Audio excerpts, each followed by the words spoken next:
6 minutos, pasan sobre las 10 de la mañana. Mañana se celebra el Día de Todos los Santos y el miércoles el de los difuntos.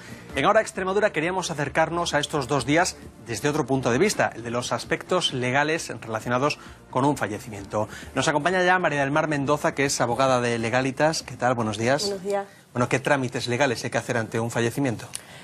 Pues todo depende si la persona tiene hecho testamento o no tiene hecho testamento. Dependiendo de si lo tiene hecho o no lo tiene hecho, los trámites legales son distintos. Si hay hecho un testamento, pues es un poquito más sencillo y las complicaciones son menores.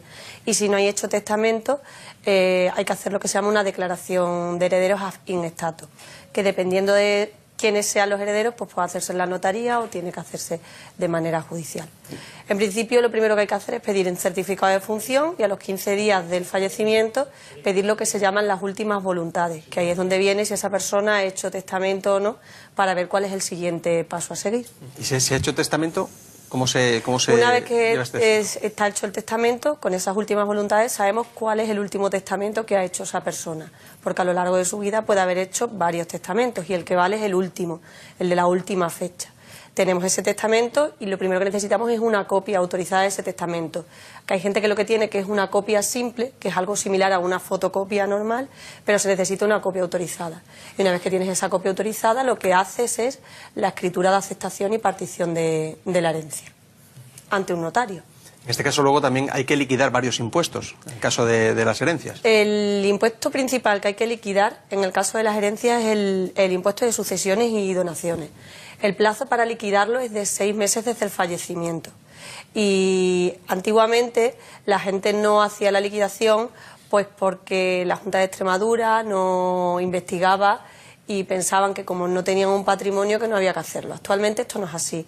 La Junta investiga e impone sanciones de 180 euros cada vez que no se liquida el impuesto, te salga o no te salga a pagar. Con lo cual, mi consejo es que lo primero que se tiene que hacer es la liquidación del impuesto, en ese plazo de esos 6 meses. ¿Y esto hay que hacerlo sí o sí, haya bienes o no? Sí o sí, exacto. Haya bienes o no, haya que pagar o no haya que pagar.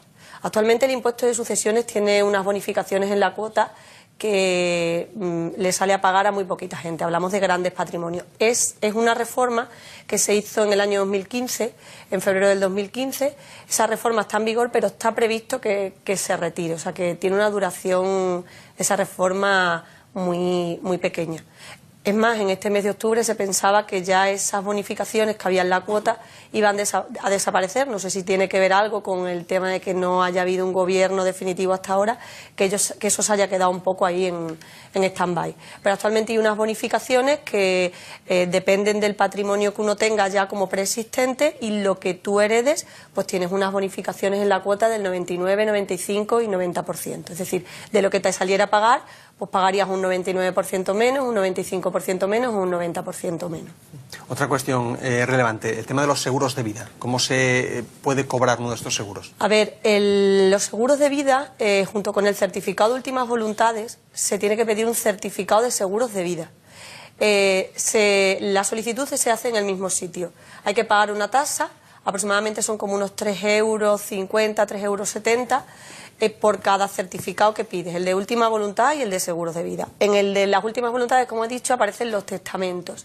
Y en el de seguro de vida, lo que aparecen son los seguros de vida que tuviera esa persona.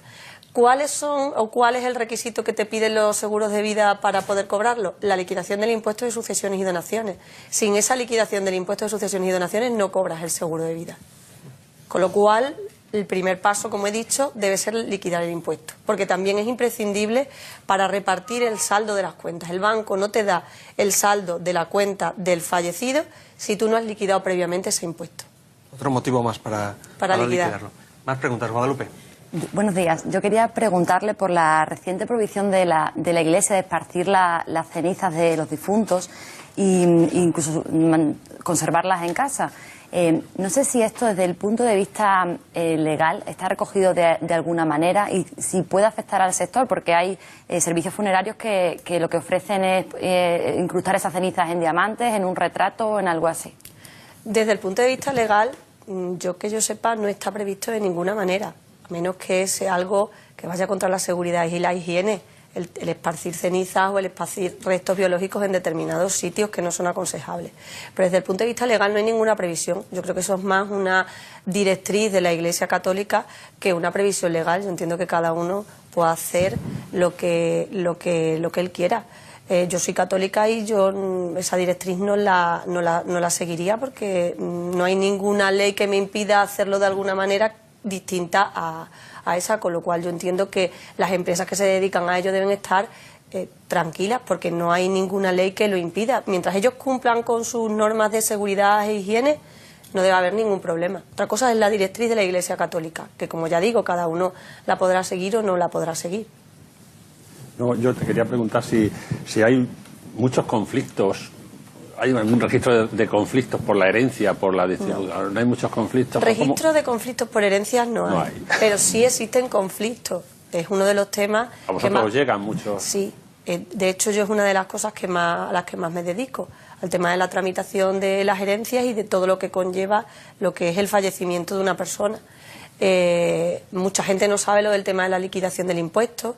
Mucha gente lo desconoce y es muy importante, pero un registro de conflictos no hay. Sí que se generan situaciones conflictivas, porque muchas veces alguien fallece o un padre fallece y no se llevaba bien con su nuera o con su yerno, entonces ahí empiezan los problemas o conflictos entre hermanos, pero registro de conflictos no hay.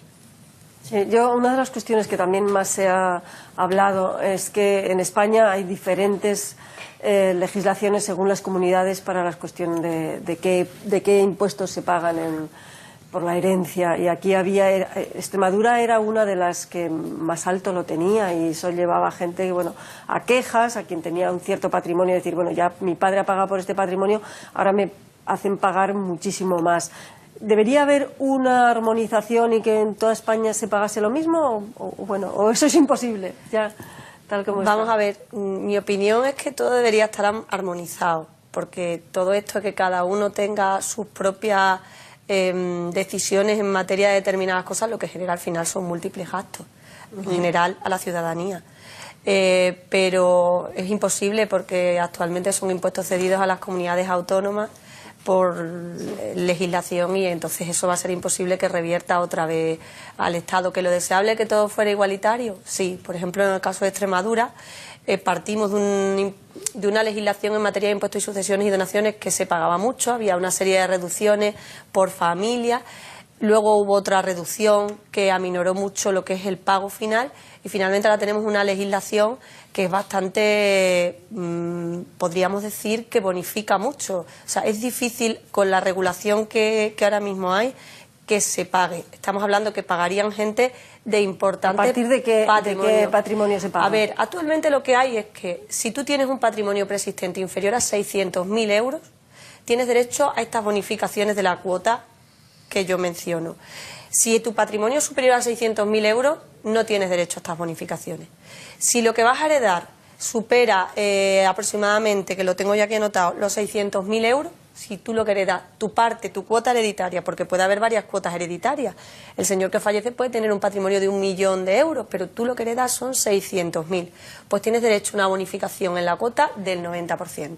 Si lo que heredas son 325.000, pues la bonificación de la cuota es un 95%. Y si lo que heredas son 175.000, la bonificación en la cuota es un 99%. Es decir, una vez que tú haces la liquidación del impuesto, te sale a pagar, un ejemplo, 3.000 euros, pues el 99% menos se lo hallas y el resto es lo que tienes que pagar. Pero ya digo, eso está en previsión de quitarse. No sé si volveremos a la reducción anterior, que era de 175.000 euros, es decir, el máximo de reducciones eran unos 175.000 euros. Tú lo máximo que te podías reducir eran 175.000 euros. No sé si volveremos a eso, a lo anterior que teníamos, o volveremos a otra distinta a lo que habíamos tenido anteriormente. Ahora, eso sí quiero aclarar que para tener derecho a estas reducciones que yo acabo de mencionar, obligatoriamente tiene que hacerse escritura en notaría, ¿vale? No todo el mundo, cuando su familiar fallece, decide hacer la escritura, ¿vale? Pero para estas reducciones es obligatorio. Si no lo haces ante notario, no tienes derecho a ello. Más dudas que nos asaltan, sobre todo ahora ya en los últimos años. ¿Qué ocurre con la huella digital de una persona que fallece? Todos sus datos en Internet. A ver, supongo que me hablas del tema de las redes sociales. Bueno, pues con respecto al tema de las redes sociales, hay que tener en cuenta lo que es la legislación de protección de datos en esta materia. Y luego está ahora muy en boga lo que se llama nombrar una albacea digital, es decir, una persona que se encargue de borrar tu huella digital por todas esas redes sociales. Luego, dependiendo de cada red social, te exigen una serie de requisitos. Por ejemplo, Facebook mandas como una especie de formulario y lo rellenas y luego te contestan y te dicen cómo tienes que dar la baja. Twitter hay que mandar un correo a una dirección de correo que tengo aquí, que si queréis la menciono para la gente que... Perdón, Twitter no, Instagram. Instagram tienes que mandar un correo. La dirección de correo es support@instagram.com.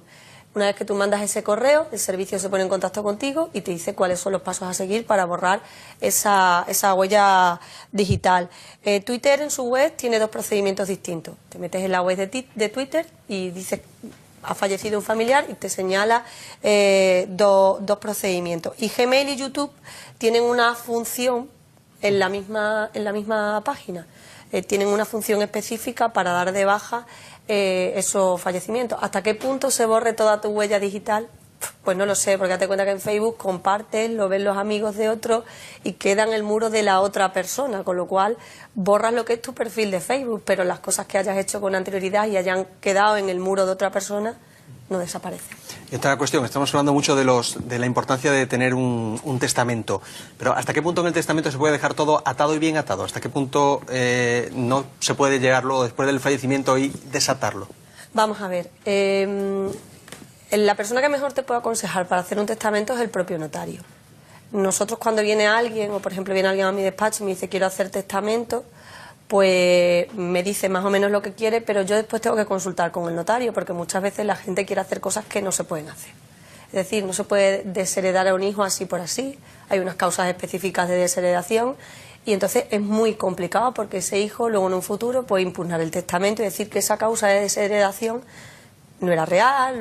Entonces, la persona que mejor puede asesorar a alguien para hacer un testamento es el propio notario. Un testamento bien hecho y bien atado es muy difícil revocarlo, es bastante complicado. Yo sí llevé un caso en el que no fue una revocación de un testamento, sino que el padre se había olvidado de mencionar a una hija en el testamento.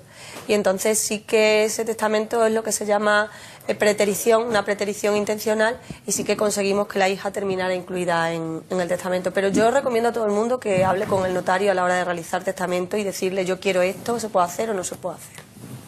¿Más cuestiones? Hay un dato que periódicamente nos fijamos los periodistas, que es la renuncia a las herencias, un fenómeno que parece que ha crecido con la crisis. Quería saber si lo ha notado usted y qué hay que hacer para renunciar a una herencia, si es fácil. Es facilísimo renunciar a una herencia.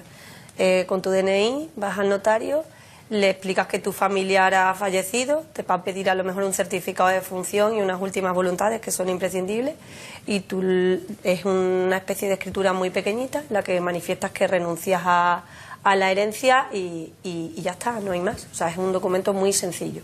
¿Y ha crecido? ¿A qué se debe? Yo no he notado crecimiento en cuanto a las renuncias de herencia, sí que he hecho algunas, y sí que cuando ha venido alguien y me ha dicho que mi familiar lo que tenía son deudas, pues o bien renuncias a la herencia o bien aceptas la herencia que se llama beneficio de inventario. El aceptar la herencia de beneficio de inventario es aceptar la herencia con lo bueno que tiene, las deudas no. Pero inicias un procedimiento de beneficio de inventario en el que se tienen que personar todos los acreedores de esa persona que ha fallecido y ver qué es lo que pasa. Es un procedimiento largo. Entonces yo antes de aceptar una herencia a beneficio de inventario, siempre, si hay muchas deudas, renunciaría a ella. ¿Y quién se queda con esa herencia? Supuestamente, cuando ya no van pasando los herederos y no hay herederos, se queda el Estado. Pero no creo yo que el Estado o la Administración vaya a coger una herencia con deuda. Eso es lo que dice el Código Civil, pero vamos, yo no lo he visto nunca, ¿eh? Pues María del Mar Mendoza, muchísimas gracias por estar con nosotros y aclararnos esas dudas legales sobre los fallecimientos. A vosotros.